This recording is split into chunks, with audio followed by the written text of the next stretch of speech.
I think probably some of the most intense stuff was trying to get our first listing at Tesco. We'd got listings at Waitrose and Sainsbury's. They were really pro the brand. The brand we did really well there, but Tesco was still holdouts, not really believing in the brand or the category actually, because they'd had a slightly bad experience with the previous brand and it hadn't worked that well, and they didn't really believe Innocent was going to change things that much. But they were critical. 30% of the market, they're critical to getting the business to really work. And I remember them being very, very fixed on, okay, if the only way we're going to do this is by you promising to do a half price promotion around launch time, and we'd never done anything like that. We couldn't make money at half price. It was like, no way, that's not the way we do it. It's devaluing the brand, all this sort of thing. Sorry to interject, just to set the context, how big was the business at this size? So we were probably about 10 million turnover, so we were decent scale. Yeah. But we hadn't gone everywhere, and we were still mostly little bottles rather than the cartons, and the cartons as they were there. And I think it was interesting because we were like, no, we're not doing that. We're really principled. We're not going to do the half price. We're not going to do this thing. And Tesco were very like, no, well, you're not getting the listing then, sort of thing. And it was trying to work out whether there was a way through that, or whether we had to take what they were saying and try and turn it into a positive. And I think actually that was the realization that actually they may be right, that really the way to get noticed was to do those half price promotions. But if we were going to do that, we then needed to make sure that we were building brand at the same time. So actually we needed to be advertising at the same time. And we looked at what other sort of FMCG brands had done. And I think Actimel had done very similar sort of strategies. So we looked at what Danone did, and that was half price promotions with TV. And this is going back 20 years, so it might not be relevant now. But we were like, well, okay, maybe we can go, accept their demands on that if we do the TV and build the brand at the same time. And actually, that strategy then completely worked, and we rolled that out through other people. And by changing our ingoing thought based on what they were demanding, actually, it made it better. We ended up, that was the strategy that really grew the business for the next 3 or 4 years. By getting noticed on price, but also getting the brand story out there. And that was pretty intense, because we went from a position where it's like, God, we're not going to get this listing, it's not going to happen, through to actually, yeah, we've got a deal that we're not sure is going to work. And then when it actually started working, it's like, oh God, this strategy is working. It's great. And so it was definitely a journey that we went on. And how do you, for people who are going into negotiations with either retailers or investors, what would you say are some of the kind of, with every negotiation you've sat in, like, what are some of the 1 to 3 principles that you think could really help people listening to this? So I think you need to be very clear about what you're trying to achieve. And in that example previously, we sort of had to change what we were trying to achieve from the new information that came in, that actually that the promotional strategy was the right way to go. But be very clear, because I think it's quite easy to go into things without that clarity. Be very clear what you're prepared to trade away. So there's plenty of courses on how you negotiate, and that was one of the key things that we did at Innocent, was taught everyone negotiation techniques. And I think so. Do your preparation. I think that's key. Be flexible in the moment, because sometimes there's a deal to be done at the time, and rather than going away and kind of analysing it, or actually say yes, that can be hugely useful. Just sort of seize the day.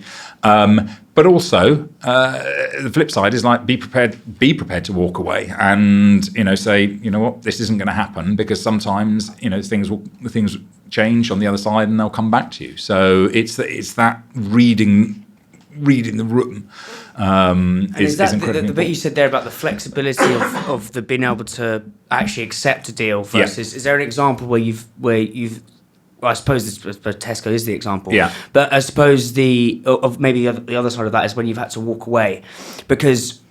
So one of the things I write about my newsletter is early stage founders get blinded by the listing nights. Yep. Whereby they're like, oh my God, they don't the deal may not work. Yeah. But they're like, I just want the 320 Holland Barrett stores or Tesco stores, and then suddenly they've done a deal. They're not making money when they promote. Absolutely. It's just a race. It's just a nightmare. And then suddenly, if you've said yes to that, trying to unpick it. It's just a nightmare. Is there? Yeah. I completely agree. I think it's more businesses get sunk on getting listings with the wrong terms or the wrong people or the wrong distribution than they do because they haven't got the listings. Yes. So it is, and because for all those reasons you say, it's exciting. Oh, I've got a startup business. I'm getting a huge listing. I'm going to go to all these stores. It's like you just sort of end up not analysing whether it's really the right thing to do, and you can easily get carried away with yourself and say, yeah, I'll make it work. Because actually you can't make it work. And it's the wrong thing to go to too many stores sometimes. We'll get on to like what you think are the requirements for kind of building an anti-fragile brand in grocery as well.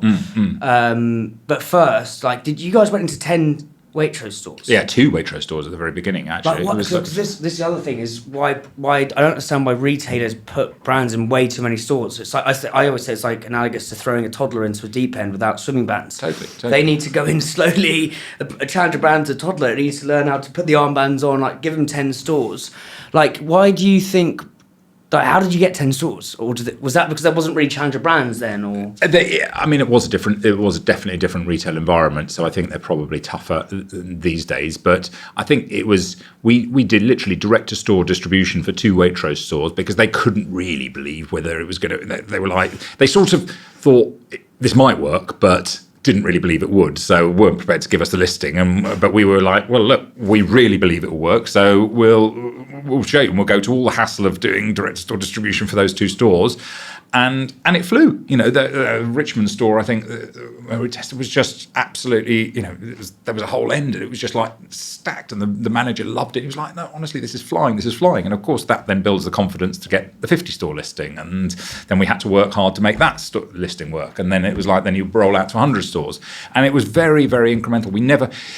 It was hugely helpful in a way that we had a short shelf life, because it was completely obvious you can't go to too many stores, because if you've got a short shelf life and you're too many stores, you'll waste, right? So it was just a function of it was completely the right strategy, irrespective of whether you've got long shelf life or short shelf life, to go to the right number of stores and support them and then move to the next lot. It's far too easy to try and roll out to 1,000 stores and then not be able to get the rate of sale, the rotation.